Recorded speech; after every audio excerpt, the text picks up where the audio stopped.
Ասում են տաղանդը թաքցնել հնարավոր չէ, հատկապես երբ խոսքը այնպիսի հզոր եւ տպավորիչ ձայնի մասին է, ինչպիսին իմ հյուրինն է։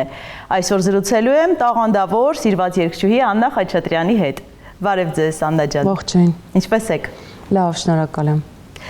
Աննա, ամուսնությունից 2 տարի անց, միանգամից այստեղից սկսենք։ Համարյա 2 տարի։ Ստեղծագործական ինչ փուլում եք եւ դուք ամուսնացաք երաժշտական պրոդյուսեր Դորյանցի երաժիշտներից Արման Փահլևանյանի հետ։ Եվ ձեր հետաքրքիր է միությունից ստեղծագործական պտուղներ սպասենք թե ոչ։ Իհարկե։ Ամբողջ աշխարհի համար լիքը լավ սիրուն բաներ ա արել Արմանը, բնականաբար ինձ համար էլ պիտի անի եւ պիտի խոստովանեմ, որ մի քանի բան արդեն ճանապարհին են։ Շատ սիրուն, շատ ինձ համար շատ սպասված ստեղծագործություններ, որ կներկայացնեմ շատ շուտով հանդիսատեսի դատին եւ հուսամ, որ հանդիսատեսն էլ կսիրի եւ հանդիսատեսի համար էլ նույնքան սպասված կլինի, ինչքան ինձ համար։ Ինձ համար սպասված է մի քանի առումով, նախ ամուսնուս հետ առաջին համագործակցությունն է լինելու, այսպես եւ այն գործերն են լինելու, որոնք ես միշտ ուզել եմ անեմ, միշտ ուզել եմ անդրադառնամ այդ գործերին, բայց միշտ եմ, որ ասում է ռուսերեն լավ արտահայտություն կա, ռուկի не доходили, հիմա ստացվեց համոզեցի Արմանին եւ կլինի շատ գեղեցիկ ստեղծագործությունների շարք կարծում եմ։ Շարք անգամ։ Ժանրային փոփոխություններ լինելու են կամ նոր Աննա կտեսնենք մենք ամուսնությունից հետո։ Հնարավոր է։ Ես այսինքն չեմ կարող այդ հարցին հստակ պատասխան տալ, որովհետև Արմանի հետ այդ առումով մի քիչ դժվար է, որովհետև ինքը ինչ որ բաներ ա մտածում, ինչ որ բաներ ա տենց երկար ծանրութ թեթև անում ու երբեք չի կիսվում ինչ որ մտքերով, եթե վստահ չի այդ մտքերի, այսպես ասած, ծնունդի մեջ, տեսնենք ինչ կստացվի, բայց հետաքրքիր գործեր լինելու են հաստատ։ Դուք այդուհանդերձ, որքան գիտեմ, եկեղեցի եւ Սաքս չեք գնացել, իսկ պլաններում կան։ Չէ։ Ես համարում եմ ու Արմանն էլ կարծում եմ նույն կերպ ա մտածում, որ եթե երկու մարդ ուզում են իրար հետ լինել, իրանք լինում են իրար հետ, եթե չեն ուզում լինել ոչ մի եկեղեցի եւ ոչ մի Սաքսի թուղթ չի կարող այդ չուզելու վրա որևէ կերպ անդրադառնալ։ Դուք ձեր նախորդ հարցազրույցներում միշտ ասել եք, համոզված եք եղել, որ շատ լավ ընտանիք եք կազմելու, երեխաներ եք ունենալու։ Հիմա ամուսնությունից 1 տարի անց, ինչպես դուք ասացիք, ամուսնության մասին ձեզ պատկերացումները նույնն են, այսպես եք պատկերացնում ձեր ընտանիքը։ Ես երբեք չեմ ասել, որ ես լավ ընտանիք եմ կազմելու եւ ունենալու եմ երեխաներ, ես ասել եմ, որ ես ունենալու եմ լավ ամուսին։ Ահա։ Ես միշտ վստահ եմ եղել, որ իմ կյանքում այդ փուլը գալու է, որ ես ունենալու եմ ընտանիք եւ ես ունենալու եմ լավ ամուսին։ Եվ ես վստահ եմ եւ այդպես էլ եղավ։ Աննա, դուք միշտ աչքի եք ընկել նրանով, որ ասել եք այն, ինչի մասին մտածում եք։ Շոու բիզնեսում ձեր անձնական կյանքը կարծես այդքան չի բարձրաձայնվել, մինչև հանկարծ 2025 թվականի սկզբին ասացիք, որ արդեն ամուսնացել եք։ Ինչու որոշեցիք փակագծերը բացել միայն ամուսնությունից հետո։ Ինչի մասին խոսեի, եթե խոսելու առիթ եւ թեմա չկար։ Խոսեցի այն ժամանակ, երբ որ արդեն փաստը արձանագրված էր, ես ամուսնացել եմ, ես գտել էի իմ կեսին, իմ կյանքի կեսին, իմ կյանքի ընկերոջը, իմ ուղղակի ընկերոջը։ Այդ ժամանակ ես արդեն բարձրաձայնեցի այդ մասին, բայց մինչև Արմանի հայտնվելը ես ինչի մասին պիտի խոսեի, եթե խոսելու բան չունեի։ Փաստորեն այդքան բավական երկար սպասել եք, հա։ Անկեղծ ասած, նենց չի, որ ես տենց սպասում էի, թե ես երբ պետք է ամուսնանամ, չէ, այդպիսի սպասումներ չի եղել իմ կյանքում։ Ես իմ կյանքը ապրել եմ իմ բնականon հունով, իմ աշխատանքով, իմ ընկերներով, իմ առօրյայով, իմ ճամփորդություններով եւ չեմ կենտրոնացել երբևէ այդ ոյ ես ուշացել եմ ամուսնանալը վայ չէ այտենց բաներ չի եղել իսկ Արմանի հետ ամեն ինչ ստացվեց շատ արագ Դուք ձեր կողքին միշտ պատկերացրեք ուժեղ տղամարդու իմ կողքին չէր կարող թույլ տղամարդ լիներ դա անհնար էր ինչու Ինքը ուղղակի չէր լինի իմ կողքին Դուք եք ուժեղ դրա համար եք այդպես ասում Հա, ես ուժեղ մարդ եմ, ես ինձ ուժեղ մարդ եմ համարում եւ ոչ միայն ես եմ այդպես համարում եւ մի քիչ էլ կապրիզնի հա մարդ եմ ու եթե իմ կողքի տղամարդը չլինի ինձանից ուժեղ ու ինձանից պինդ այդ միությունը երկար չի տևի Հա Պաստորեն Արմանը ձեզնից ուժեղ է Ոյ շոտ ուշ բայց նոր ստացվեց Իսկ երկու ուժեղ մարդկանց, երկու ուժեղ արտիստների, դուք երկուստ էլ հաջողակ եք, այս ոլորտում իհարկե, արդյոք դժվար չէ մեկ տանիքի տակ ապրել։ Բախումներ էսպես շատ են լինում, նաև ստեղծագործական ինչու ոչ։ Այդ ասում եք, որ դուք հիմա աշխատում եք նոր նախագծի շուրջ եւ այլն, ասում եք Արմանը ուժեղ է։ Այսինքն իր խոսքն է հիմնականում անցնում։ Հիմնականում հա ստեղծագործական առումով ես շատ վստահում եմ իրեն եւ այսպես կարող եմ ասել 100%-ով ամեն ինչը տվել եմ իրեն իր ձեռքում է այդ ամեն ինչը ես հանգիստ խելոք իմ համար սպասում եմ ու վերջնական արդյունքը ինձ միշտ բավարարում է նույնիսկ լինում է ավելի լավը քան ես կարող էի պատկերացնել ինձ համար հեշտ է այդպես երբ որ կողքինիդ վստահում ես 100%-ով թե որպես մարդ, թե որպես երաժիշտ, թե որպես պրոֆեսիոնալ, թե որպես ընկեր, շատ հեշտ է այդ ամեն ինչը լինում։ Կողքից կարող է թվա, որ ես չեմ ենթարկվի տղամարդուն, որ ես չեմ այդպես 100%-ով վստահի ու գործի մեջ էլ նույն ձևի ենթարկվի, բայց չէ, այդպես է, եղել է, որովհետև ինքը ավելի պինդ է։ Ձեր ճաշանքները երաժշտական համընկնում են, մոտ են իրար։ Մեծ մասամբ այո։ Բացառությամբ այն շատ կլուբային երաժշտությունը, որ ես երբեք չեմ սիրել, իսկ Արմանը դե հայտնի DJ-ա այդ առումով։ Իսկ դուետներ սպասվում են, ես հիշեցի ձեր շատ հաջողված MP-Ray հետ դուետը շատ գեղեցիկ կատարում էր, արդյոք առաջիկայում նույնպես դուետներ կլինեն, ինչու չէ գուցե ավելի այսպես ասած նոր աստղերի հետ, որովհետև հիմա օրինակ շատ տարածված է ռուսական շոու բիզնեսում եւ առհասարակ արտասահմանում, որ արդեն հաջողված կայացած երգիչները, հատկապես որ նոր շնչով ուզում են մտնեն նորից այսպես հեռուստատեսություն, այսպես նոր սերնդի երգիչների հետ են սկսում համագործակցել։ Անկեղծ պիտի խոստովանեմ, ես չգիտեմ Արմանը ունի այդպիսի մտադրություն թե չունի, այդ թեման չենք քննարկել, բայց չի բացառվում, հնարավոր է, որ այդպիսի բան էլ լինի։ Ես համենայն դեպս ուրախ կլինեմ համագործակցել երիտասարդ տաղանդավոր որևէ արտիստի հետ, որովհետև երիտասարդներից միշտ սովորելու բան ունենք։ Իսկ հիմա երիտասարդ տաղանդավոր երգչուհիները ձեր կարծիքով ավելի շատ են։ Ամեն ժամանակ իր պահանջները ունի եւ ամեն ժամանակ իր երգիչներն է, հա, այսպես ասենք, ծնում եւ սնում։ Ես կարծում եմ, որ ամեն ժամանակի համար ճիշտ քանակի տաղանդավոր մարդիկ եղել են։ Հիմա էլ շատ են երիտասարդների մեջ ու ինչը շատ ուրախացնում է ինձ, որովհետև պիտի խոստովանեմ, որ մի որոշ ժամանակ առաջ երբ որ դեռ այդ սերնդափոխությունը չէր եղել, շատ տխուր վիճակ էր տիրում շոու բիզնեսում, բայց հիմա շատ այսպես ասած մեծ քայլերով դեպի լավն ենք գնում, դեպի որակը։ Գալով ձեր եւ Արմանի այսպես հարաբերություններին դուք ասացիք շատ արագ ամուսնացել եք։ բայց իրար ճանաչել եք շատ վաղուց, չէ՞, 19 թվականից եք իրար ճանաչել, բայց ձեր պատմությունը սկսվեց այնտեղից, երբ ակումբում, հա,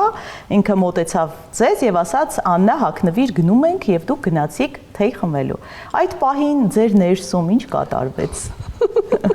Ինչու ենթարկվեցիք։ Իրականում Արմանին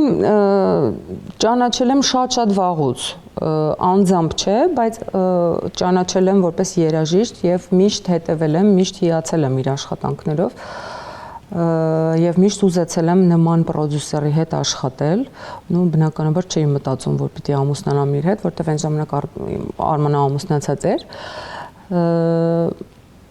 բայց որպես երաժիշտ, որպես ստեղծագործող մարդ ինքը ինձ միշտ հիացրել է։ Ես միշտ ասում եմ, որ Արմանը գերտաղանդավոր մարդ է, իմ ամուսինը այդ չի պատճառը, որ ասում եմ, օբյեկտիվորեն կարող եմ ասել, որ այդպես է։ Իրար ճանաչել ենք անձամբ երևի 19 թվականից, բայց որևէ միտք չի եղել էլի այդպեսի։ Այդ միտքը շատ տենց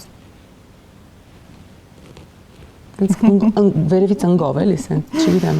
շատ անսպասելի ու հանկարծակի եղավ, ինչ եղավ։ Փաստորեն դուք կարծում եք, որ ճակատագիր էր այդուհանդերձ։ Երևի, հա։ Ասում եք, ձեր բնորոշմամբ Արմանը գերտաղանդավոր է։ Սովորաբար գերտաղանդավոր մարդիկ նաև որոշ բզիկներ են, այսպես ասած, ունենում։ Որոշ չէ, շատ բզիկներ են ունենում, ու դա նորմալ է, հաշվի առնելով, որ ես հասկանում եմ այդ ամեն ինչի պատճառը, հիմքը եւ խորքային այդ խնդիրներին ծանոթ եմ, ես հասկանում եմ իր բզիկների հիմնական մասի պատճառը եւ հետևանքը, հա, այսպես ասեմ, ու լրիվ համաձայն եմ հիմնականում իր բզիկների հետ։ Իսկ ինքը ձեր բզիկների հետ։ Ես պակաս բզիկավոր չեմ ասեմ ձեզ։ Ինքը մի քիչ ավելի դժվարությամբ է իմ բզիկների հետ հարմարվում, ինչը էլի կարծում եմ, որ նորմալ է։ Արմանի որ գիծն է, որը տեսնելով կամ զգալով ասում եք, այ ես պաշտպանված եմ եւ ես տանն եմ։ Նախ պիտի ասեմ, որ Արմանը շատ ռուսերեն բառ կա, հայերեն չգիտեմ դրա հոման իմաստը փոխանցող արտահայտությունը, որ բարյադչնի մարդը շատ գեր բարյադչնի։ Այսինքն ես գիտեմ, որ իմ կողքի տղամարդուց ինչ որ պոդլի բաներ չեմ ունենա հաստատ, ինչ իրավիճակ ուզում ա լինի, այդ վախացնող բաները չի լինի իր կողմից։ Դուք նրան նմանացնում եք ձեր հորը, ասում եք երկուսն էլ էմոցիոնալ են, ինչով են նման եւ արդյոք փնտրում եք այնպիսի տղամարդու, որը նման պետք է լիներ անպայման ձեր հայրիկին, բժիշկ է ձեր հայրիկը, մայրիկը լեզվաբան։ Դուք նույնպես Բրյուսովն եք ավարտել։ Այո, ես էլ եմ Բրյուսովը ավարտել, ես էլ էի ուզում էի դառնալ բժիշկ, բայց ճանապարհի կողմից շեղվեցի, դարձա լեզվաբան։ Ես նմանություն շատ եմ տեսնում, բայց իրենք երկուսն էլ չեն տեսնում այդ նմանությունը ու պայքարում են իմ դեմ, ասում են չէ, մենք նման չենք, բայց ես տեսնում եմ այդ նմանությունը շատ, այդ նույն ծայրահեղ բարյադշնի են, երկուսն էլ շատ էմոցիոնալ են, երկուսն էլ շատ բարի են։ Ինչ որ մանր-մունր հարցերում իրանց մոտեցումներն էլ նույնն է։ Իրանց վերաբերմունքն է ինչ որ հարցերին շատ նման ու մոտ։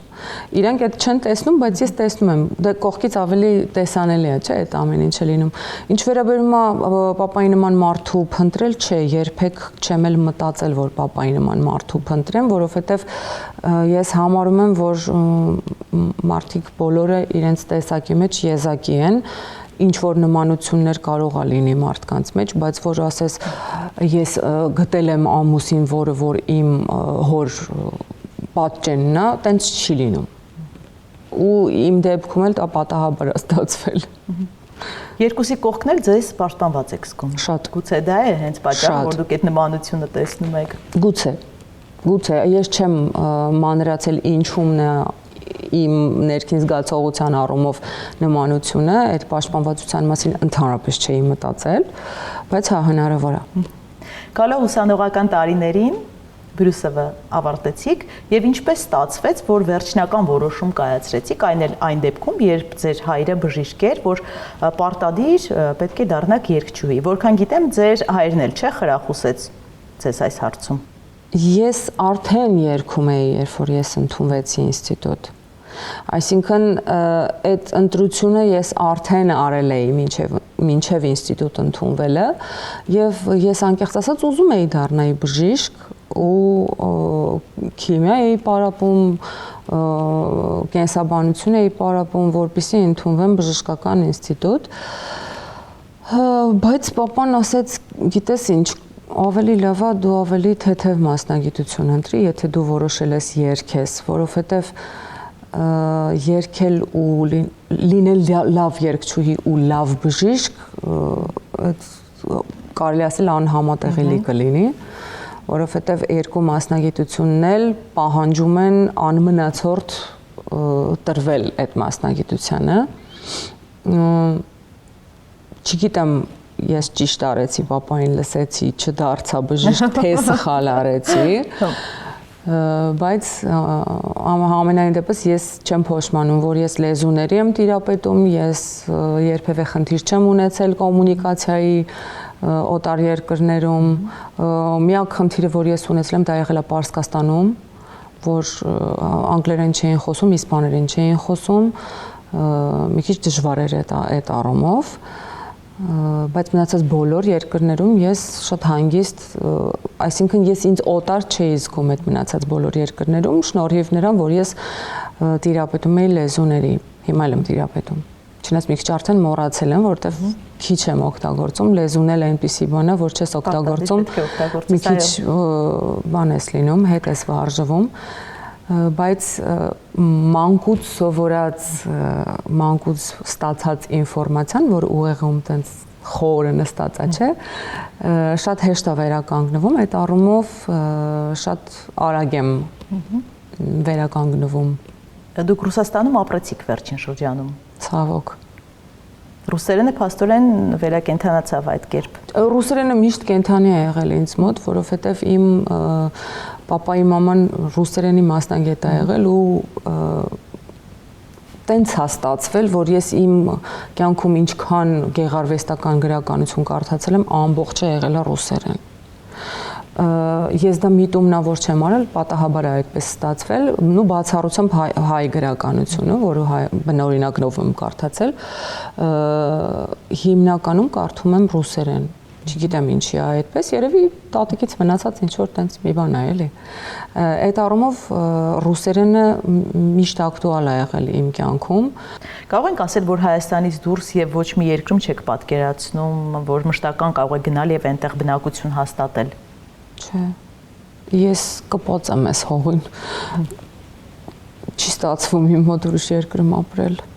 Մանավանդ այն երկրում, որ չես սիրում, այնտեղ հնարավոր չի ապրել։ Չես կարող, այն որ ինչքան էլ ուզում ես դու բան ունենաս, այդ ստիպողաբար ելք չունենաս ուրիշ ինչ որ բան անելու, բայց որ չէ, ես չեմ ուզում այնտեղ լինեմ։ Հա, ու Արմանն էլ չի ուզում արդեն։ Արդեն չի ուզում։ Վերջնականապես որոշել եք, որ Հայաստանից չեք գնալու, հա։ Գոնե այս փուլում։ Գոնե այս փուլում վերադարձել ենք ընդմիշտ։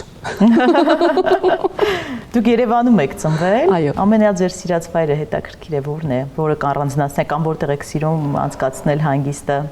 Ոյ։ Ես չեմ կարող առանձնացնել ինչ որ։ Գալով կրկին հա ձեր կարիերային որ ժամանակահատվածը ձեզ համար եղավ շրջադարձային կամ երգ, որ կարծում եք, որ հենց այդ երգը ձեզ ամենամեծ հաջողությունը բերեց։ Հա, իհարկե, մենակ ես չեմ ասում, դա բոլորն են ասում, դա Կարոտն էր։ 2003 թվականից շատ եմ մասնակցել մրցույթների, մինչև Կարոտը։ Միշտ մրցանակներով եք վերադարձել։ Այսինքն գործունեությունը միշտ մինչև Կարոտը եղել է, բայց Կարոտից հետո ամեն ինչ փոխվեց։ Կարոտը դարձավ իմ այցեքարտը ու մինչև հիմա ինձ ժամանակ առ ժամանակ խնդրում են, որ ես Կարոտ երգեմ։ Այն որ հարսանիքի ժամանակ մեկ էլ ասում մի հատ կարոտ կերկես, ասում եմ ախր ուրախանալու ենք եկել, էլի տխրելու չենք եկել, ինչի համար ես հիմա կարոտ երգեմ, բայց չէ, ուզում եմ, սիրում են այդ երգը, մինչև հիմա շատ սիրում են։ Զարուհի Բաբայանը ասում էր, որ ինքն էլ շալախո երգ այնքան է երգել ու հարսանիքների ժամանակ հենց այնքան են ասել երգիր, որ արդեն կարելի ասել փոքրինչ հոգնել է, իսկ դուք կարոտ երգից հոգնել եք, թե չէ։ Չէ, ես կարոտը շատ եմ սիրում ու երևի երբեք չեմ հոգնի այդ երգից։ Ուրիշ հարցը, որ առիթները մի քիչ տարբեր են, օրինակ Զարայի դեպքում շալախոն ուրախ է, հարսանիքին համապատասխան է։ Իմ դեպքում կարոտը հարսանիքի երգ չի բացարձակ։ Փաստորեն հենց կարոտ երգի շուրջ էր ձեր եւ Անի Քրիստիի միջև այդ կոնֆլիկտը, չէ։ Հաղթահարեցիք այդ կոնֆլիկտը, անցակ առաջ արդեն։ Ես անկեղծ ասած շատ չեմ սիրում այդ կոնֆլիկտի մասին խոսել, որովհետև ինքը ըստ էության կոնֆլիկտ էլ չկար այդտեղ։ Իսկ ինչ էր իրականում տեղի ունեցել։ Առաջինը այդ երգը դուք էիք, չէ, երգել։ Հա, առաջինը ես էի երգել, մի քիչ որ ասեմ չհասկացվածություն չէ, բայց այնտեղ ոչ իմ մեղավորությունները, այդտեղ ոչ Անիի, այնտեղ երրորդ, չորրորդ մարդկանց մեղավորություններ, որը որ դարձավ պատճառ իմ ու Անիի իրար հետ խնդիր ունենալու։ Իսկ ինչ վերաբերում է երգին, երգը բոլորը կարող են երգել, երգը ոչ մեկի սեփականությունը չի։ Ու շատ մարդիկ են երգել, ինձանից հետո Անին էլ է երգել, էլի շատ մարդիկ են երգել, նորմալ է դա։ Իսկ ինչ վերաբերում է հիմա իմ ու Անի հարաբերություններին, մենք շատ ջերմ հարաբերություններ ունենք, ես Անին շատ սիրում եմ, ինքը շատ լավ երգչուհի է, ու շատ ափսոսում եմ, որ հիմա կոնկրետ չի զբաղվում էլ։ Համենայն դեպս ոչ ակտիվ փուլում է։ Աննա, իսկ հետաքրքիր է ձեր կարիերայում եղել է արդյոք մի պահ, երբ դուք ասած լինեք, որ վերջ, ես այլևս այստեղ չկամ։ Այստեղ ասելով որտեղ նկատի ունենք։ Այսինքն էստրադայում։ Չէ, հիասթափություններ օրինակ։ Բան չի կարա լինի։ Հիասթափություններ շատ են լինում, այդ պահի տակ կոտրվել, ինչ որ բանից հիասթափվել, փոշմանել ինչ որ բանի համար, որոշել որ վերջ ես էլ չեմ երգելու, բայց այդ վերջ ես էլ չեմ երգելուն տևում է մաքսիմում մի 5 օր։ Հնարավոր չի իմ խառնվածքի մարդու համար հնարավոր չի այդպես կտրուկ բաներ անել ու մասնագիտություն փոխել զուտ այն բանի պատճառով, որ ես ուղղակի չեմ կարող առանց երգելու ապրել։ Ինչպես առանց Հայաստանի չեք կարող, այդպես էլ առանց երգելու չեք կարող։ Այո։ Իսկ հետաքրքիր է տարիների ընթացքում ընկերներ շատ եք կորցրել։ Շատ։ Աննկարագրելի քանակի ընկերներ, բայց երևի թե կարող եմ ասել, որ դա ընկերներ չէին, ավելի ծանոթներ էին, տենց ժամանակի եւ տվյալ ժամանակահատվածի հետաքրքրություններ կիսող մարդիկ էին, երևի, որովհետեւ ես համարում եմ, որ ընկեր ասվածը այդ այն մարդն է, ում դու կարող ես տեսնել տարին մի անգամ կամ 5 տարին մի անգամ, բայց դու գիտես, որ այդ մարդը քո կյանքում կա ու անհրաժեշտության դեպքում 5 րոպե հետո կողքդ կանգնած կլինի։ Ինձ համար ընկերը այդ մարդն է։ Այդպիսի ընկերներ շատ հազվադեպ են լինում ու ոչ միայն իմ կյանքում, բոլոր մարդկանց կյանքում դա հարստություն է։ Ունեք դուք այդպիսի ընկերներ։ Ունեմ։ Մանկության ընկերներն են։ Չէ։ Մանկության ընկերները չէ։ Կա որ մանկության է, կա որ մանկության չի, բայց ժամանակահատվածը կարևոր չի, կարևորը այդ կապն է, որը որ ստեղծվում է երկու մարդու միջև։ Իսկ հետաքրքիր է եղել է մի մարդ ընկերներից, որի հետ այսպես ասած բաժանում է, ամենացավոտն է եղել ընկերներից։ Կամ հիասթափությունը ավելի մեծ է եղել եւ ինչու։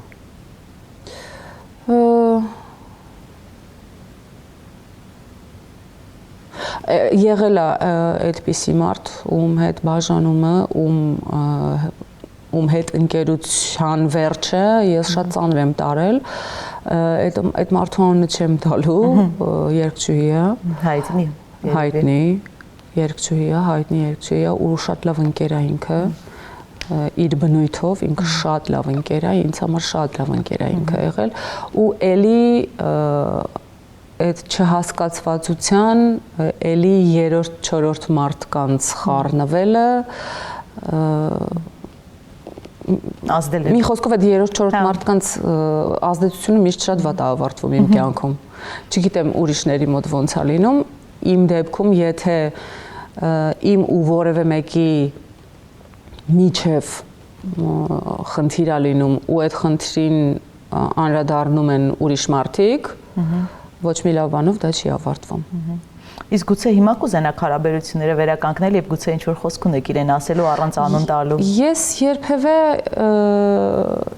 իր հետ հարաբերություն չեմ խզել, ինքն է իմ հետ խզել հարաբերություն, ինձ համար դա շատ ցավոտ է եղել, կարծում եմ իր համար էլ հեշտ չի եղել, բայց արդեն 20 տարի է անցել, չեմ կարծում, որ ինչ-որ մի բան կարելի է հիմա վերականգնել։ Չնայած կյանքը ամեն ինչ լինում է։ Իսկ հեշտ եք դուք ընկերանում, այսինքն ավելի բաց մարդ եք, թե դժվարությամբ եք ուրիշ մարդկանց թողնում ձեր կյանք։ Ես շատ շփվող մարդ եմ, ես շատ ընկերասեր եմ, այսպես ասած, ես բաց եմ նոր ծանոթությունների ու հարաբերությունների համար, բայց որպեսզի մարդուն այդպես վերջնական թողնեմ իմ կյանք, ինքը դառնա իմ այդ ընկեր կոչվածը, այդ շատ երկար ժամանակ է պետք դրա համար ու կյանքի փորձություններ է պետք դրա համար։ Ու քանի մեծանում եմ, այնքան ավելի դժվար է մարդկանց մոտ թողնում։ Միայնությունը չեք սիրում։ Չէ։ Չեմ սիրում։ Կան մարդիկ, որ վախենում են, կան մարդիկ, որ չեն սիրում, ես չեն սիրումին եմ պատկանում, չեմ վախենում մենակությունից, գերադասում եմ մենակ լինել, քան ում հետ պատահի, բայց չեմ սիրում մենակություն։ Դուք ասել եք, որ սիրում եք նաև սիրուն մարդկանց, իսկ հետաքրքիր է բնավորության որ գծերն են ձեզ համար ավելի կարևոր մարդկանց մեջ։ Սիրուն մարդկանց ընդհանրապես սիրում եմ։ Երբ որ արտաքինից մարդը սիրուն է, իր այդ հաճելի է շփվել, իր վրա հաճելի է նայել։ Ես ուրախանում եմ, որ ինչ-որ մեկը սիրունանում է,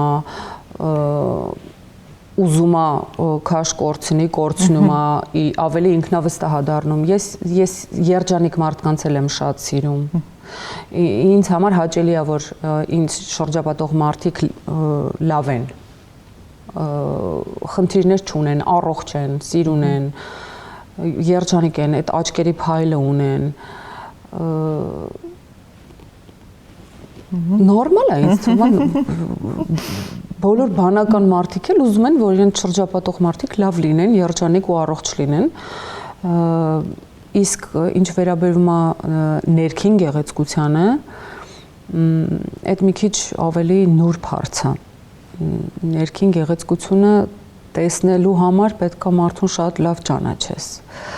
Ու դա շատ երկար ժամանակ է պահանջում, որովհետև շատ մարդիկ շատ քողարկում են այդ ամեն ինչը, շատ բան են, թաքուր են պահում։ Լինում են մարդիկ, որ առաջին հայացքից թվում է, որ տենց ինչ-որ ինքը վրեդնի, տենց ինքնահավան, սենց դեմքա, բայց իրականում այդ ինչ-որ բան, պաշտպանողական քող է, էլի, այսպես ասած, ես շատ գնահատում եմ մարդու մեջ ազնվությունը։ Ազնվությունը ընդհանուր առմամբ հարաբերությունների մեջ, թե ինքդ քո հետ։ Որ ասում լավ կարաս խաբես շրջապատիդ, բայց ինքդ քեզ չես կարող խաբես ու դրանով ապրելը շատ դժվար է, ու եթե մարդուն լավ ճանաչում ես, դու դա տեսնում ես։ Շատ սիրում եմ ազնիվ մարդկանց։ Իսկ աշխատանքում ձեզ հետ բարդ է ընդհանուր առմամբ աշխատելը, դուք պահանջկոտ եք։ Հա, ես շատ պահանջկոտ եմ ու իմ պահանջկոտության պատճառով ես միշտ խնդիրներ եմ ունենում։ Այդ պահանջկոտության պատճառով ինձ միշտ ասում են, որ դու շատ վատ բնավորություն ես, քո հետ շատ դժվար է, բայց իրականում իմ հետ դժվար չի։ Եթե ես աշխատանքի մեջ վատն եմ դառնում, դա նշանակում է, որ դիմացինս չի ուզում իրան նեղություն տա, որ ինչ որ աճ ունենա, ինչ որ տեղից շարժվի, էլի, այդ զարգացում ունենա, ես ինչ որ լավ բանի եմ ուզում տանեմ, ես ինչ որ աճ եմ ուզում այդ մարդու համար, պայքարում եմ իր հետ իր համար, բայց ինքը չի ուզում դա անի, ես ավտոմատ դառնում եմ շատ վատը։ Ես ավտոմատ դառնում եմ բարդ բնավորության տեր։ Ինձ ասում են, եկավ նկարահանման տաղավարում գոր գրած, հիստերիկություն արեց, բոլորից դժգոհեց ու գնաց։ Հա, պիտի գամ գոր գրամ, հիստերիկություն անեմ։ Եթե ես եկել եմ երգելու ու կենթանի նվագակցությամբ պետք է երգեմ ու չեն կարող նվագեն։ Ես ինչ անեմ։ Ինչ որ մարդիկ կարող են անվանեն դա կապրիզ, ինչ որ մարդիկ կարող են անվանեն դա պրոֆեսիոնալիզմ, բայց չգիտեմ դա կոնկրետ իմ բարագայում ոնց է կոչվում, բայց ես սիրում եմ, որ ամեն ինչ իր տեղում է լինում։ Ես սիրում եմ, որ եթե ես պատրաստված եմ եկել փորձին, ես սովորել եմ իմ երաժշտական մատերիալը, երաժիշտն էլ պետք է սովորած գա։ Կամ երաժիշտը պետք է առանց ինձ փորձանի, հետո նոր ես միանամ փորձին, ես համարում եմ, որ չի կարելի ելույթի ժամանակ դադարել նվագել ու ասել, վայ, բաստեղ ինչ պետք է նվագեի։ Շատ դեպքեր են լինում այդպիսի, որ դու բեմի վրա կանգնած ես, իրանք հաշվի չեն առնում, որ հայտարարողը դու ես։ Երբ որ երգչուհին բեմի վրա կանգնած է ու ինչ որ անհասկանալի սիտուացիա է բեմի վրա, իր հետևը 10 հոգի է կանգնած, 20 հոգի է կանգնած, 30 հոգի է կանգնած, բացարձակ էական չի, հայտարարում ինքը։ Իսկ նման դեպքեր հաճախ են եղել։ Չէ, հաճախ չեն եղել, փառք Աստծո, բայց եղել են։ Եվ ինչ է կարել։ Իմպրովիզին եք դիմել, ինչ է կարել այդ դեպքում։ Դերասանները ասում են, որ մենք եթե խոսք բառը մոռանում ենք, փոխարինում ենք, այսպես տակից դուրս են գալիս։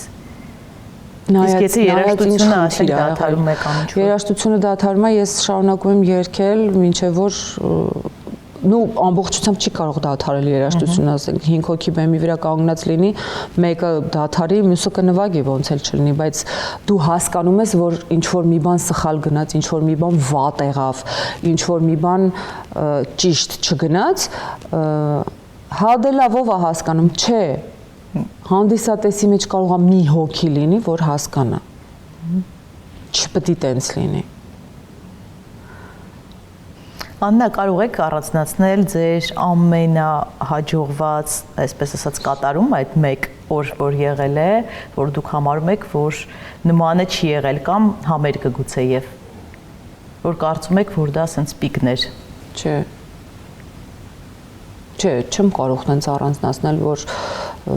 դա պիկներ, հաջող ելույթներ շատ եմ ունեցել, գերպրոֆեսիոնալ մարդկանց հետ շատ եմ աշխատել, դա բացի նրանից, որ դու վստահ ես ու պինդ ես, դու նաև մեծ հաճույք ես ստանում այդ մարդկանց հետ աշխատելուց, ու նույնիսկ եթե տեղ ինչ-որ տեխնիկական խնդիրներ են լինում եւ այլն, դա չի ազդում արդեն որակի վրա, իհարկե տեխնիկական խնդիրները կարող են տպավորությունը փչացնել, բայց այդ աստիճանի չէ, ոնց ոչ տեխնիկական խնդիրները։ Հիմնականում դու գոհ եք մնում ձեր աշխատանքից, հետաքրքիր է։ Հիմնականում ես վերանայում եմ, այսինքն ձայնագրությունները, բաները, որ նայում եմ, լսում եմ, պարտադիր գտնում եմ ինչ-որ մի բան, որ կարելի է շտկել, այստեղ սենց պետք է անել, այստեղ պետք է փոխել եւ այլն։ Այդ զարգացումը, այդ ընթացքը պետք է լինի։ Այն օրը, որ ես լսեմ ձայնագրություն ու ասեմ, հա, գժական երգել եմ, ընտիր նվագել եք, всё, այս վերջն է, այդ կլինի վերջը։ Ինձ չթվում որ բանական մարդիկ, ովքեր որ հասկանում են իրենց գործից, այտենց ինչ որ պահա գալիս, որ իրանք արդեն всё բավարարված են իրենց մակարդակով, ասում են՝ «Դե լավ, ես այստեղ պետքա մնամ, արդեն հերիքա»։ Չէ, այտենց, այդ սխալ է, այդ ճիշտ չի, այտենց այդ զարգացումը չի լինում, այդ լճացումն է սկսվում ու ամեն ինչ փչանում է դրանով։ Աննա, եւ մեր ավանդական ծրարը այստեղ ավելի խորքային հուզական հարց է, եթե ցանկանում եք, բացենք եւ պատասխանեք, եթե ոչ, կարող եք հրաժարվել։ Արդյոք հետաքրքիր է ձեզ։ Իսկ կարող ենք բացել ու չպատասխանել։ Կարող ենք։ Давайте բացենք։ Ես կընթերցեմ այդուհանդերձ։ Աննա, եթե այսօր հնարավորություն լիներ ընդամենը 1 րոպեով հանդիպել ձեր եղբորը, նայել նրա աչքերին ու լսել նրա ձայնը, ինչ եք կարծում նա ինչ կասեր ձեզ, տեսնելով թե որքան ցավով, բայց միևնույն ժամանակ ինչպիսի արժանապատվությամբ ու ուժով եք դուք առաջ գնում այս կյանքում։ Որտեղից է գալիս այդ ուժը, երբ ներսում ինչ որ բան կոտրված է։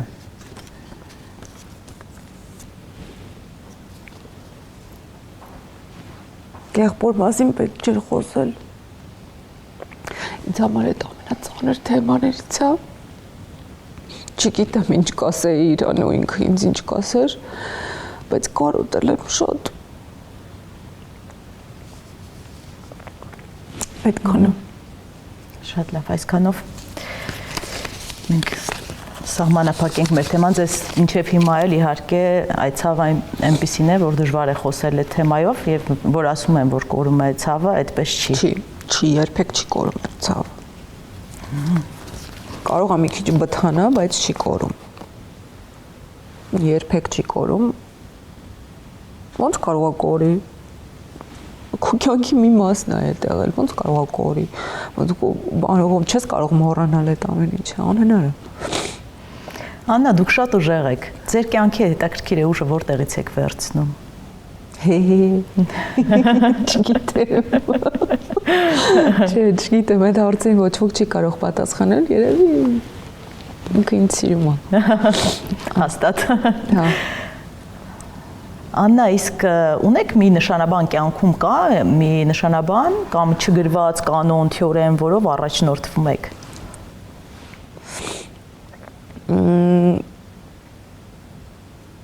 Կյանքի յուրաքանչյուր սիտուացիայում դու պետք է լինես մաքուր եւ ազնիվ։ Թե ինքդ քո առաջ, թե քո խղճի առաջ, թե իր առաջ, մնացածը կարևոր չի։ Եվ վերջում Աննա, փաստորեն հեռուստադիտողները, հանդիսատեսը ձեր երկրպագուները սպասեն նոր պրեմիերաների։ Անպայման, իհարկե։ Ես տենց հեշտ չեմ հանձնվի, իհարկե, ես շարունակելու եմ երգել, ես շարունակելու եմ աշխատել, ինձանից տենց հեշտ չեք ազատվի։ Շնորհակալություն, շատ անկեղծ զրույցի համար, հաճելի էր։ Շատ շնորհակալ։ Պրոֆիլի հյուրը սիրված երգչուհի Աննա Խաչատրյանն էր, իսկ մենք կհանդիպենք։